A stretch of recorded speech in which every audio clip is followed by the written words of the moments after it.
Então, como o dólar está numa macro tendência de venda e ele está subindo para fazer uma pequena correção, tendo favor gaps, ou seja, está subindo para cair, né? Porque está buscando ali possíveis alvos vendedores, caso ele não volte para esse canal de alta, né? O teste aqui, manipule para compra e rompa esse canal e trabalhe aqui nas regiões de fundo, tá? Só para relembrar vocês. Então, assim, no macro eu sou vendedor, no micro eu estou numa um pequeno pullback, pode ser? Porém, eu tenho alvos para cima, né? Que são favor gaps e vendedores. Então, o mercado pode buscar esses alvos para depois descer, tá? É uma possibilidade. O dólar subir um pouquinho na abertura para descer, tá? Então, fiquem de olho nisso. E o índice? Bom, o índice ele fez aquela belíssima xícara, tá? Que foi essa região aqui, ó. Que ele começou a criar nos fundos, né? Os fundos redondos e tal. Até que ele explodiu. Tá? A gente vinha há dias aqui monitorando essa região aqui, tá? Então, eu até inicialmente eu coloquei primeiro ela assim, ó, pequenininha, né? E depois ela foi aumentando, até que ele chegou no fundo, finalmente, que era um alvo ali. Aí a gente traçar o alvo dos pivôs, vai ver que era o alvo. E estourou sexta-feira, né? Olha que o mercado subiu 2.000 pontos em meia hora, acho que foi nas 11, né? Foi lindo de ver. Bom, mas o que a xícara ela precisa, tá? O xícara, o copo, tá? Muitas vezes as pessoas entendem o que ela precisa fazer. Ela pode fazer esse movimento aqui, tá? Ela vai fazer a alça, né? Ela volta para fazer a alça às vezes. Então ele faz uma ondulação, aí ele vai fazer um fundo, e quando ele formar a alça ali, aí ele volta a subir. Tá? Mais ou menos assim. Normalmente a gente tem ali esse alvo, tá? Como 2 vezes a altura ali dela, tá? Então a gente calcula aqui, claro, calcula pelos pivôs também, tá? Mas a gente busca ali um alvo interessante, que sendo 2 vezes o tamanho dela, aí ele vai em confluência com os fractais que a gente tem no estudo lá, tá? Buscando as regiões aqui para cima, tá? Bom, o que a gente tem agora neste momento, tá? A gente vai ter um momento aqui de lateralização, teste de fundos.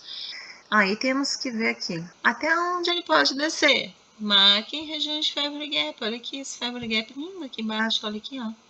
Bem descoberto, tá? É uma região que o mercado pode visitar para subir, tá? É uma região de interesse do mercado, então observem isso, tá? Se o mercado vai querer fazer esse mergulho até nessa região aqui, tá? Saudavelmente falando, de máxima a mínima, a gente faz a mesma estrutura do estudo do pullback. A gente pega o preço, não a projeção, tá? Aqui é preço. E vai buscar ali a região de 30. Se ele rompe, ele vai buscar a região de teste 50, que magicamente está aqui dentro desse alvo, tá bom? Então, esse é o que o índice pode fazer. Então, observe, perdeu o fundo, ele pode buscar a região de 30 ou de 50, tá bom? Se perder a região de 50, que vocês estão vendidos nesse fundo, né? Se perder a região de 50, ou do topo, que seria o melhor vender, do topo do primeiro candle, se fizer a venda ali de pivô, lembrando que o pivô tem que ser menor. O que eu vou fazer para vender? Checklist na mão. O mercado está em tendência de alta ou de baixo no dia anterior? Aí vocês têm que olhar isso com carinho. Qual é a tendência do dia anterior, né? Entre a região que o preço abre para a região que o preço fecha, tá? Eu acho que eu vejo aqui que tem uma tendência ali de... Vamos tirar os indicadores que é mais fácil. Ó, mercado abriu, ó, mas ele tá uma leve alta, olha só.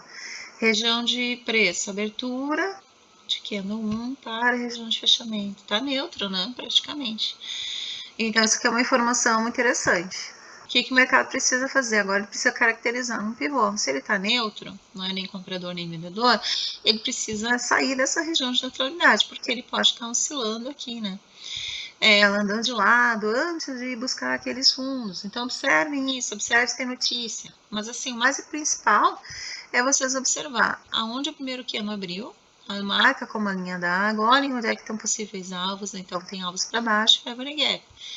Calculem também se existem alvos de pivô que ainda não estão pagos, porque o mercado vai descer, mas se ele tem alvos para cima, quando ele subir e ganhar a região, né, de fechamento e abertura, ele pode já ir direto naqueles alvos, tá? Mas neste momento, eu acredito que o índice pode criar uma estrutura nesse topo lateral para depois dar uma pequena venda e aí buscar essas regiões. Assim como o dólar pode iniciar lá comprado se tiver correlação, né? Ou então índice e dólar descerem juntos. Seria a minha segunda análise, tá? Índice e dólar podem descer juntos aí nessa abertura, tá? Enfim, então o índice está num topo, numa região de lateralização que ele mesmo criou no dia de ontem, né? Praticamente ele criou uma região de muito volume acumulado. Então, quando ele estourar o caixote do fechamento, aí vocês marcam, né? Máxima e mínima antes do preço fechar. Lembrando que pode ter uma manipulação suave, né? Se ele quer ir para baixo, ele vai primeiro estourar para cima para pegar a liquidez. Então, o preço vem, estoura para cima, deixa um pavio e aí ele vai buscar estruturas de venda, tá? É isso que ele pode fazer. Então, cuidem para não serem manipulados com esse mercado, tá? Então, quem quer ver como que a gente faz análise do mensal, semanal, enfim, olha o vídeo lá do dólar de hoje. Eu mostro lá como que a gente vai criando ali os estudos e as ferramentas para cada time frame para poder ter um diagnóstico melhor, mais aproximado do interesse do preço. Lembrando que o preço está sempre em busca de liquidez.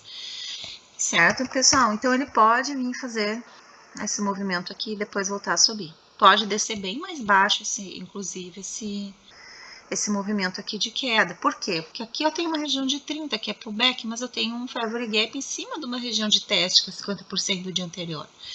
Então, eu realmente acredito que ele pode vir até aqui, mas é a estrutura que ele vai criar. Ele precisa criar uma estrutura vendedora, né, nessa região depois de capturar a liquidez e negar topo anterior. Então, ele vai abrir intermediário aqui embaixo ou aqui, né? O que me preocupa é se ele abrir no alvo, né? Se ele já abrir aqui embaixo dele, vai ter que fechar esse gap. Aí vai ficar neutro, vai ficar andando de lado. É mais complicado se ele já abrir no alvo para nós. Mas é uma terceira possibilidade, ele já abrir no alvo. Mas o mais importante para nós é o preço andando em relação ao primeiro candle do dia ali, a abertura. Tá bom, pessoal? Sucesso a todos, bons trades. E voltamos à noite para explicar qual foi os pontos que o mercado seguiu aí na nossa análise prévia. Sucesso, até mais.